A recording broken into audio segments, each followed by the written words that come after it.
Welcome. My name is Jill, and I'm with Red Wine and Blue, and I'm joined with Joe, as in JoJo from Jers, and Brett Cross. So, just a little bit about Red Wine and Blue. We're a community of women who use digital media and friend to friend organizing to change the world one suburb at a time. And one way we do that is through conversation because we need to be having these conversations. We need to be talking about the things. So, today, we are so excited to talk to Brett Cross because he is an incredible activist. He's really been using his anger as advocacy, really. And so we'll just start off with that. And Brett, let's just talk about, recently it has been 1 year since the Uvalde shooting. So tell us a little bit about how you're feeling about that 1 year later and why that matters to you. The emotions are running wild. It feels like it was just yesterday, but it also feels like it was a million years ago. And there's a lot of grief and sadness that we have to try to navigate through every day from the moment we wake up to the moment that we go to sleep. But there's also a lot of anger because nothing has been done. There's been no justice. There's been no accountability. So I'm really pissed off. It's going to be, full disclosure, it's going to be difficult for me to not cry talking to you. I think Jill and I are going to both struggle with that a little bit, which, we're both moms. My daughter is 10. Jill's are very close in age, 11, right, Jill? And 11 and 13. 13. Yep. I just wanted to, first of all, just express my condolences for your loss, for Uzi. And I wanted to commend you on finding your voice in the wake of all of this grief. There's a very powerful article that you shared on your Twitter from Today's Show website, and it's titled "A Father's Fury. Uvalde dad Brett Cross is mad as hell, and he wants you to know it." And it was so powerful, such a powerful piece, and it talks a lot about your anger, how you've changed in the year that's passed since the shooting, and what you're doing with that anger instead of just letting it consume you is you're turning it into advocacy for action. So how do you do that? Well, if I didn't, then I would be completely useless to myself, to my other kids, to my wife. I have to do something, um, and nobody else is going to be able to speak for Uzi, so I have to. And one of the main things when all of this first happened, I wasn't going to do interviews. I wasn't going to talk or anything. I'm not that person. Like, I went to work and I would come home and take care of my kids. That's all I did. And so with that, though, I wasn't going to let Uzi be a statistic. He wasn't just going to be a number. I was going to make sure that everybody remembered his face, they remembered his name, they remembered what he liked to eat, what he liked to watch. I was going to make sure that people knew who Uzziah was. And that has been the main driving force. And it also, he wanted to be a cop so that he could help people.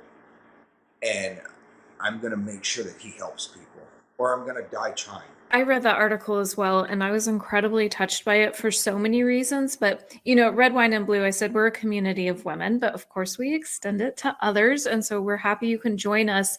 And, a lot of people have heard about moms demand action. There's a lot of women in this fight, a lot of mothers in this fight. So seeing a father come into this fight, and just tell me a little bit about the differences. Like, I think there's a little bit of a stigma for men, right? To kind of, be the strong one, hold in your emotions and not talk about it. So tell me a little bit about what you're doing by like, hey, listen, I'm feeling all these things too, and I'm not going to pretend I'm not. The environment that we grew up in back in the 90s and everything, it was, men don't have feelings. And, if you show emotions, then, you know, you're a you're a girl, or all of these stigmas that came about and everything.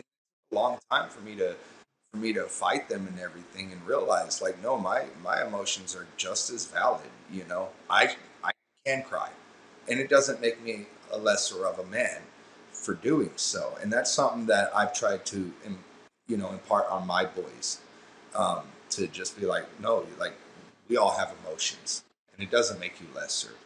So it infuriates me that there aren't more dads in this fight, because anywhere I go, anything that I do, whether I'm at the Texas Capitol, whether I'm at the national Capitol, we're surrounded by moms, which is amazing. You know, it goes to show a mother's love for her children. But what you don't see is a whole bunch of dads, and I don't understand, because as a dad, your job is to protect your kids and to make sure that they grow up to be decent human beings. And if you're not out here fighting for their lives, I don't understand. Statistically, a lot of these mass shootings are carried out by men, particularly young men, and the idea that they have learned, perhaps, through society, that they are not supposed to show emotion. They find other places to outlet, right? To channel angst and all of the things that they're feeling don't have a place for. So it's what you're doing by, normalizing being a man, being tough, still being a tough guy, but being able to admit that you have emotions, you have feelings. It's doubly impactful and important, especially in this discussion, I think. Yeah, and the thing is, and I had to learn early on, is, life sucks. You know, I mean, it really does. So we can't focus on the negativity. You know, a lot of us had bad childhoods and everything, and we didn't do these shootings, and it's so sad that somebody feels that they've been pushed that far. Their parents didn't care, or didn't get them help or anything like that. Like,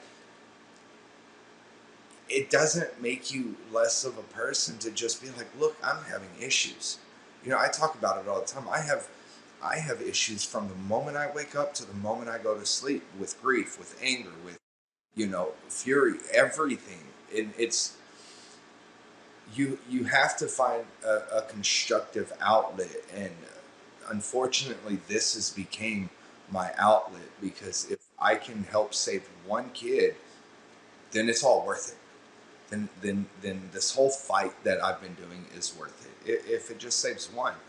So, you know, the thing that really sucks is that, in our shooting, they blamed it 100% on mental illness and everything.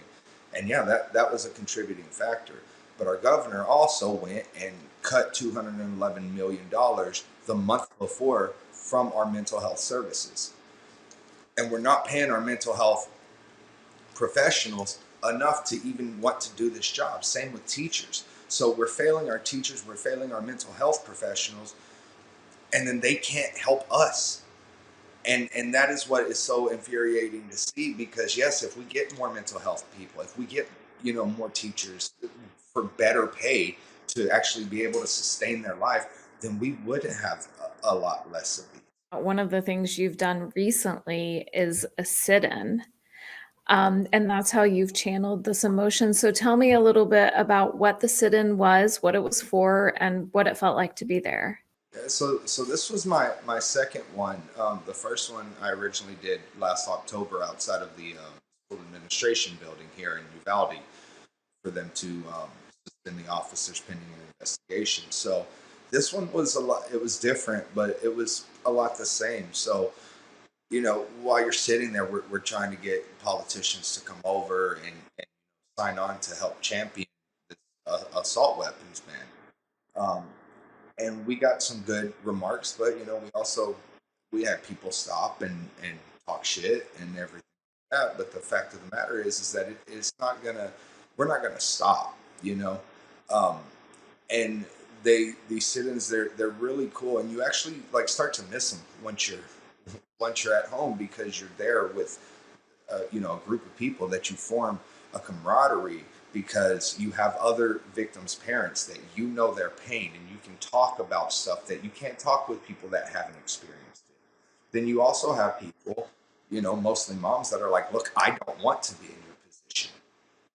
And, and they're fighting so that they don't have to join our club, so you get this, you build this camaraderie and everything that, I miss, talking, Manuel Oliver was there for pretty much the whole time, and, getting to sit and talk with him, and Sam Schwartz, who organized it and everything, when we come back to our houses and everything, you miss it.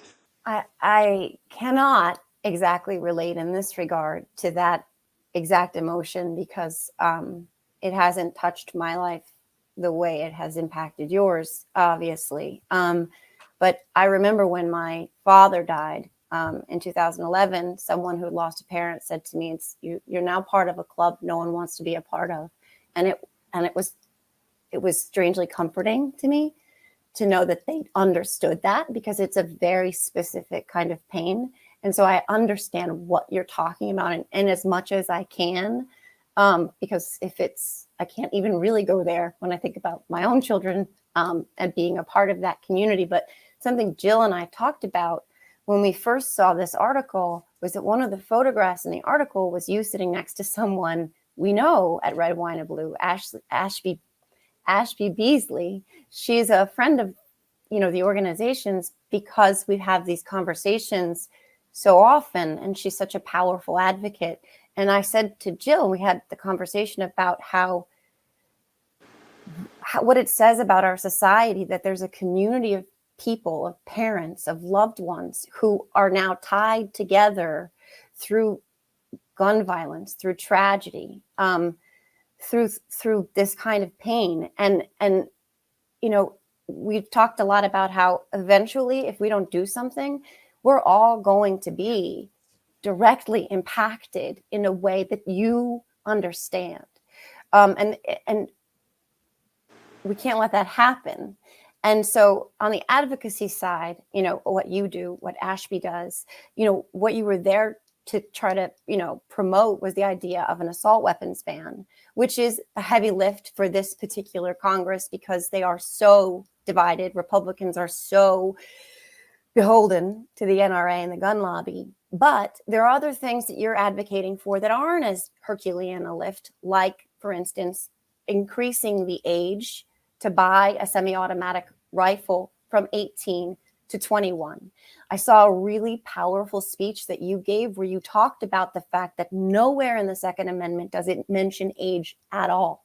So how is it infringing upon an 18-year-old's freedoms, but not a 6-year-old's freedoms? And I just wanted you to kind of talk about that a little bit, about raising the age, which didn't even get to the floor in the state of Texas.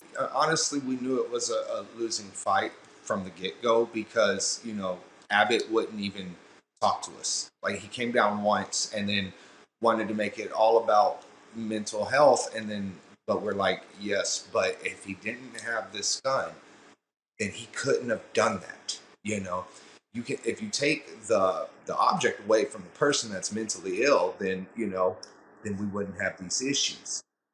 But so we knew it was a losing fight from the beginning. But yeah, when we did the hearing, first they made us sit there for 16 hours that day before they would even do the hearing, trying to get us to just go home. And unfortunately, they're foolish if they think that. But yeah, no, so I went through and I read the Second Amendment over and over, and a lot of it is how people perceive it. People don't just go straight by what it says, but nowhere in there is there an age limit at all. And so right now you have to be 18. Well, that worked. It stopped our shooter until the law was passed. Once he turned 18, he went 2 days later and got these weapons. He had tried for years. Nobody would buy it for him. He couldn't do it. So the law worked. So why is it such a big deal to just move it up? Because as we know, Your brain isn't even fully formed until you're 25. So why are we allowed to do this? You're not allowed to drink at 18. You're not allowed to smoke at 18. You can't, you know, you can't do all sorts of stuff, but you can go out and buy a weapon that kills 21 people, injures 17 in a matter of seconds. Like, make it make sense. So that was, in Texas, we knew, like, we didn't even try to get an assault weapons ban in the state. That we've always known that that's going to have to come federally, because Texas just doesn't care. And the people that are running the House and everything, Dade Phelan, you have Dan Patrick over the Senate and everything. They flat out told us, like, no. So we had to push, and we had to fight and claw tooth and nail. I was there until the very last moment, because it finally made it through out of committee. And so we were just waiting on it to get to calendars, and literally we had one day. So I drove from Austin back home, and then turned around at 5 a.m. and drove back to Austin, and was there all day until the last second, because I was going to see this through. Because you know everybody is like, oh well, it's a well-armed militia, and it's a right, and it's a God-given right. And I'm like, except that is an amendment. See, the thing is that life, liberty, and the pursuit of happiness are the three unalienable rights in the Constitution. I'm pretty sure that should trump everything else, because somebody's Second Amendment right took away my son's chance to live a life full of happiness. And in the case of, the incidents of mass shootings carried out by someone under the age of 21, obviously we're talking about Uvalde, but also Buffalo, Parkland, and Sandy Hook. These are all shootings carried out by someone under the age of 21. And there's a lot of studies, there's a lot of statistics, there's a lot of information out there, like you pointed out, about the brain at 18. And in just a few short years, the brain at 21, to make deliberative choices, the kind of problem-solving processes that are involved. And when you look at the numbers and you look at all those shootings, it seems like a no-brainer, doesn't it? Yeah, you would think so, but the thing is that our government, whether it's state or federal, it's insane. Because the definition of insanity is doing the same thing over and over and expecting different results, and we're not doing anything. And so everybody will be like, oh well, if you move the age, or if you make a ban, what if it doesn't work? We've got to try, because what we're doing right now is killing kids. Everything that the government is trying to do is reactive, but reactive leaves children dead. We have to do something proactive. So yeah, I mean, it's completely absurd to me. And like you said earlier, before long, everybody is going to know somebody or be closely impacted and everything. And what me and my wife have said from the beginning is, it's not a matter of if, it's a matter of when at this point. If we don't do anything, and the people that want to argue against it and everything, they don't come at you with any solutions. And a wise man once told me, don't be about something if you're not going to come up with a solution, or even attempt to bring up a solution. So what is the solution? Everybody I talk to, I'm like, I'm open for a conversation. Okay, I get it. You don't want to lose your Second Amendment. Like, we're not trying to make you lose it. I'm a gun owner. I live in Texas. You throw a rock and you're going to hit somebody with a gun. You know, but the problem is that most people aren't well educated in them, or even safely trained. We're allowing just the majority of people to just go out and buy a gun. You don't have to have training. You don't have to have a license. Texas is an open carry state.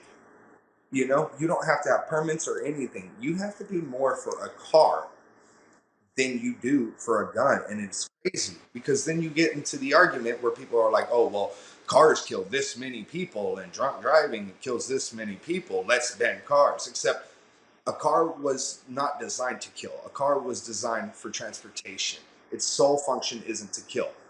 A gun's sole function is to kill. That is what it's designed for. So why are we even comparing apples to oranges at this point? if you're so upset and worried about these drunk driving incidences, then go fight for them. But don't try to turn that around and try to on what we're doing, because we're trying to make a change and save lives. Was this something that you felt passionate about before the shooting? Was it like, did you pay attention to local politics, state politics, or anything like that? Or has this been brand new for you in this last year? Yeah, so no, I like I said earlier, I went to work and I came home and I took care of my kids, and something didn't directly affect me, then I didn't care. And unfortunately, I think that is an issue when it comes to a lot of dads joining this fight, is we have this mentality. Look, my job is to go to work, come home, take care of my wife, take care of my kids, and that's it, you know? And also, I get asked, that question a lot, when did you become a political person? I'm not a political person. I hate politics. I think it's stupid. I think grown people arguing back and forth, a select few get to decide everything for everybody. No, it's not right. But I'm not a political person. The people that have made, this gun violence a political thing are the politicians. Because no matter what, everybody gets paid off of mass shootings. As soon as a mass shooting happens, the gun lobby, their sells soar. They make money off of it. There's a lot of politicians that try to drop Uvalde's name when they haven't even spoken with us, to try to get some leverage and leeway and everything. So, yeah, I'm not a political person. I hate politics. Unfortunately, I've had to learn a lot because I've had to conversate and debate with these people. But yeah, no, even the whole assault weapon thing, I didn't care it before. And it wasn't like I was like, oh, it's whatever. I didn't want one. I thought it was silly to need one. I grew up in a time where if you got problems, let's just scrap. Let's fight it out and then be done. It's not like that anymore. The first thing anybody goes to is wanting to kill somebody. So, and I was under the mindset, well, this doesn't happen here. This is in the movies. This happens, in the North. This isn't going to happen in Texas. Everybody owns guns, but it does. So the moment that you think that it can't happen to you, you're in for a rude awakening, because it can and it will. That's exactly, going back to that part of the conversation where sooner or later, if it continues at this pace, it will impact all of us directly. Guns since 2020 are the leading cause of death for U.S. children and teens, surpassing car accidents, talking about cars. And it's not just, it's not, and I hate to use the word just, but it's not just mass shootings. It's also safe storage issues and accidents, et cetera, but it's still all firearms, right? And I wanted to talk about the idea that you were talking about how you're not political. This shouldn't be political, right? This is a conversation about keeping our children safe, which is fundamental. Like, it's our number one job as parents, as guardians, as loved ones. That's the number one thing. Keep them safe. Navigate all the rest of the crazy and the drama and the blowouts and all the other stuff. Keep them safe. And the thing is, it's not a political issue, aside from the fact that politicians keep making it one, because overwhelmingly Americans of all persuasions politically support common sense gun legislation, because at the end of the day, most of us have kids in our lives or loved ones in our lives or people who go to the mall or the grocery store or the movies or just out in their neighborhood. We all know people who we care about, and we don't want them to die, and we don't want to die. So the politicians are the ones who have politicized what is a basic human nature issue, which is to stay safe and keep our loved ones safe. That's what's crazy to me, is why is it even a conversation to be had? Why is it? Why are we just doing what is best for children? I mean, for children, okay? If I get shot, whatever, like, it doesn't matter to me, I but we're supposed to protect our children. And like you said, everybody is a parent, and if you don't have it in yourself to see every single one of these kids' faces when it came on the news, and if you follow any of us, if you see any of us talking about our kids, if you cannot see that those lives are gone, that they are silenced, that my son was shot through the spine and didn't have a stomach left because of these weapons, then what is going on in your head? You know, what is going on? Because I don't care. The stuff that we say and do, it isn't going to bring back Uzziah. Nothing's going to bring back Uzi. But what it can do is it can protect another child. And it's like, why are you against that? Why are you against protecting children? Like it makes absolutely no sense, you know. And to go back to, you know, they're like, oh, it's not the gun, it's the crazy people. Well, then let's quit giving these fucking crazy people these weapons, because you're not stopping them. You know, you're not stopping shit by saying, oh, fuck it, everybody can have one. You know, but you know, it's the crazy people's fault. Well, you're allowing these crazy people to have them. You know, we have mental illness all over the world. We're on par with the rest of the world. The only thing that's different is our sick obsession with firearms and everybody wanting to be Rambo. And with the work that you're doing, like the sit-ins and different things like that, are you seeing any movement with that, with people that you're talking about? And by sharing your story, do you think that's changing some minds? Oh, absolutely. And you know, there's a lot of people that are on the fence. You know, there's a lot of people that, you know, I grew up with, or family members that are like, look, you know, I'm for the Second Amendment, but something's got to change, you know, because we're not doing anything. So yeah, when you sit and you get to hear one of our stories, or I carry around his math book that was shot, you know, to show people. You know, it's we've become so desensitized to this because it happens so that it's okay. Well, here's a mass shooting. Oh, well, tomorrow there's another mass shooting. Tomorrow there's another mass shooting. We become so desensitized because it happens so frequently that it's like, oh, this is just part of life. Except we forget about the people that are actually living it. Because I can say from experience, I remember when Sandy Hook happened. I remember being at work, we heard about it, and I'm like, man, that sucks. Well, I got to go finish my job, you know. Go home, you hug your kids a little tighter because you can't fathom losing them. And then Parkland happened. Same thing. I was at work. Oh, man, that sucks. Well, I got to go finish my job, you know, because nobody's going to pay my bills. Hug your kids a little bit tighter that night. And it's just this thing where, like I said, like we become so desensitized that, oh, that happens, but it don't happen here, you know, until it does. And then I'm in a position, so every single survivor and every parent of a victim that I have met since, you know, May 24th, I've apologized. I wish I would have fought before. I wish I would have done everything in my power. I wish I'd have been doing the shit that I'm doing right now to try to stop it, because I failed y'all, you know. And then they turn around and they're like, no, we're sorry, you know, because we fought, but we haven't, you know, we didn't do enough because now you're a part of the club.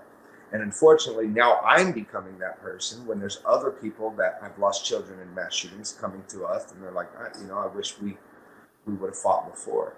I wish that, you know, changes would have been made so you didn't have to join us. And it's just this sick cycle that until you live it, you don't understand, or until you put yourself in that position. Because a lot of these politicians, you know, they go to sleep at night thinking, oh, it's not going to happen. And they're okay with that because it doesn't affect them personally. And that is what's infuriating, because these people were voted in to do what is best for the nation, and they don't. Everything is self-centered and all about their, you know, their pockets. You know, because I've spoken with Tony Gonzalez once in the very beginning, you know, and I asked him, I was like, where do you stand in this? Didn't want to answer, and I'm like, sir, don't politic me. It's a yes or no question. Do you stand with us or not? And he was like, oh, well, I'm all about the Second Amendment. Then I asked him, I said, would you be having the same conversation right now had it been your children in that school? And then he ended the meeting.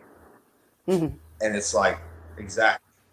When you have to think about it, when you actually have to stop and think about losing your child, and it's not just that. But you don't just lose your child, you lose everything. Mm. I don't just miss his love and his funny and his playful. I miss everything. I miss when he was bad. I miss when he was acting up. I miss when he was sad. I miss literally everything. And that is something that you don't think about. And another thing that you don't think about is, what are you going to put on their coffin? We picked out Spider-Man. He had a Spider-Man coffin for a 10-year-old little boy. These are thoughts that everybody needs to start happening. What cartoon character are you going to put on your child's coffin when it happens? And that is, like I said, people need to think about that. And that's one of the reasons it's so frustrating for me as a mom, is watching this desensitization of these horrific tragedies and knowing that there are parents and loved ones who had to pick out their 10-year-old's coffin outfit. And I think we're failing my child too. No, absolutely. And that's is that we're not just failing our own kids, we're failing everybody. And we're not giving every child to succeed and to live a normal life, because when Uzi died, it wasn't just him that a part of every one of my children died. Yeah. My year-old can't hardly even sleep in his room that they shared. You don't think of, you hear the parents talking, and we're not loud enough. We need to be loud. But you hear us, you see us on Twitter, you see us, doing these things. But what you don't see either is what the siblings go through. Because now my children have to go the rest of their life without their brother. My children, my son played baseball this year. All he could talk about was, I wish Uzi was playing with me. I wish he was on my team. And he got his brother's name embroidered on his ball cap, and we didn't even ask. I don't care if it breaks uniform. He's gonna represent his brother. And that's, not only are we failing the kids that die, we're failing this whole generation of kids that now have to live with it, and the survivors. There are kids here that survived that are going through hell, that were shot. 10-year-olds that are shot and still surviving. They've went through more than I ever have, than most people ever have. We owe it to them to do something. For parents like Joe and like me who haven't been directly affected by this yet, I don't know, like, what is something that we can do? How can we use our voices um, in this battle for our kids, really?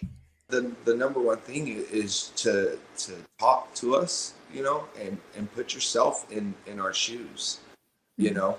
and something that's hard and it's painful and you don't want to, and you'll be up crying for a week straight having to just think about that, because for a split second, just imagine your child not coming home ever.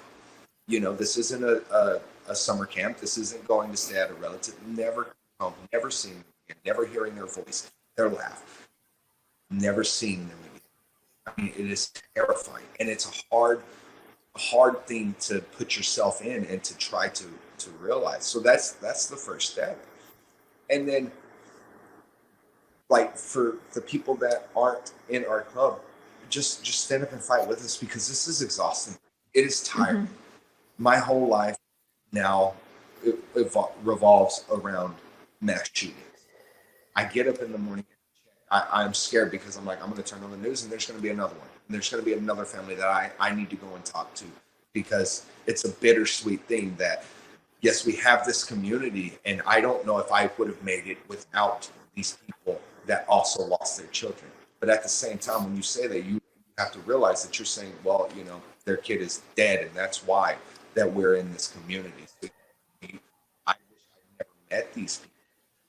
And so what we have to do is just, like, it gets tiresome. It gets so tired. There's times when we need a break. And what's frustrating is that when we take breaks, when I'm not speaking out, when Manny's not speaking out, when Gloria and Kim and Belinda, all these people that speak out, if we have to take a break, like in November and December, because those months are fucking terrible. You have Thanksgiving and there's one less play. There's Christmas, there's one less stocking. There's less gifts. all of these things, the movement, to me, it feels like it dies off when we're not up and being in front of everything. But we need breaks. So we need people that can stand up during these tough times and everything.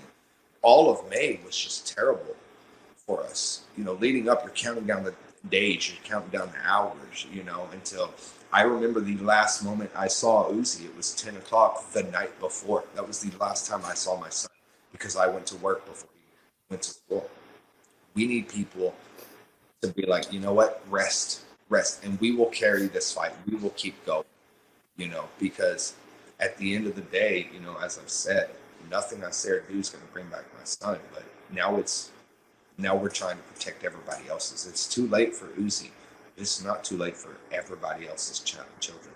At Red, Wine, and Blue, we talk a lot about community care. We talk a lot about self-care and what you were just talking about needing breaks, because you guys are on top of carrying the advocacy that you're doing, the work that you're doing. You're carrying the human toll, the empty plate at Thanksgiving, the fewer presents under the Christmas tree, Father's Day passing, grim anniversaries passing.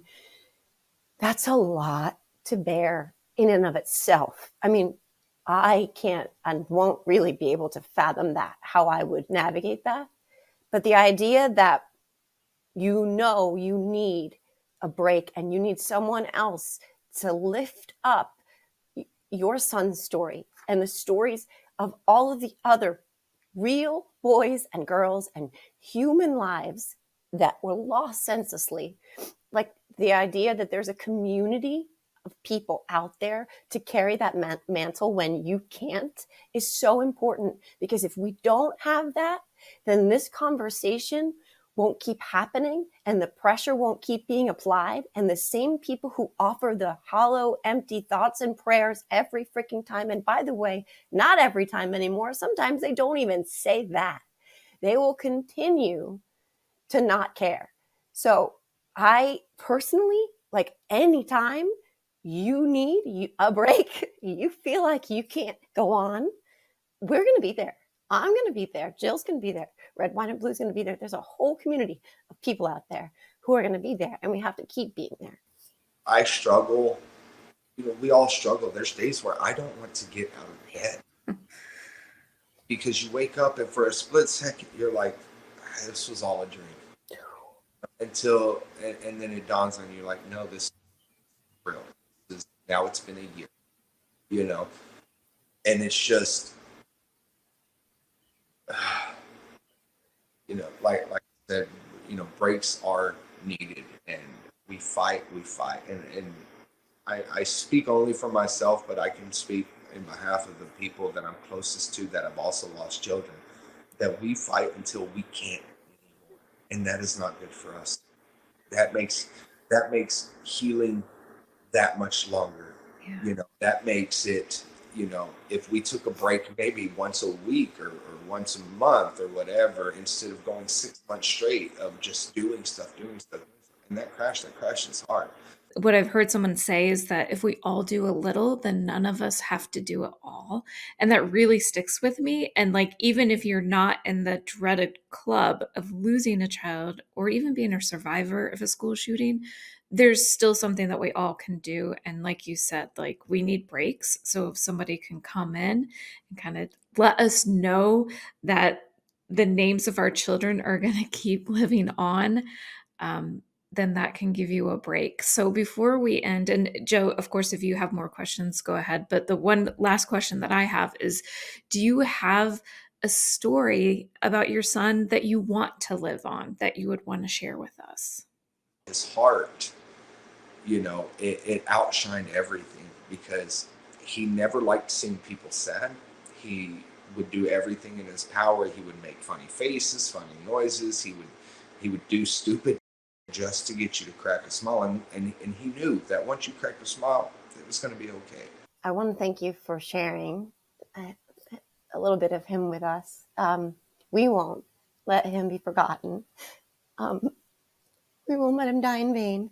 And I know that he has a father who is out there letting him be Spider-Man in another way and saving lives in another way, not in a way anybody would have ever wanted or in a way he could have ever imagined. But we are grateful for your voice, for your advocacy, for your work, for your fight, for you carrying on for your son. And I'm also sorry that we have to have these kinds of conversations.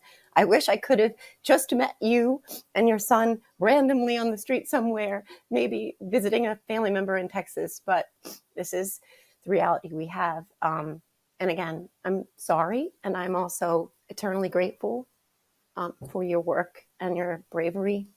Brett, thank you so Oh, much. This is, yeah, we really appreciate this. And, you know, anybody that's watching Red Wine and Blue, we are all about community. We're all about finding your people and giving you resources to do something. So go to redwine.blue. We will share this on social media, and we shared that incredible article that Brett was featured in on our social media as well. And Brett, is there a website or anywhere that you would want to direct people to go to?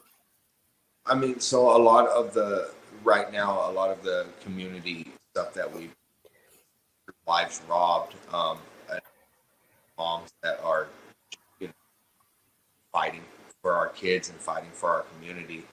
So yeah, livesrobbed.com is where I would suggest. Okay, sounds good. And Joe, anything else? Ethan's Law, right? That's another one that you had posted about that I was very curious about. Ethan's Laws for safe storage, essentially. So yeah, I actually got to meet Kristen for the first time. Talked before, obviously, but met at the sit-in. Sitting there hearing her story. Obviously we were fighting for this before, but actually getting to hear about Ethan's Law and all the fight and everything.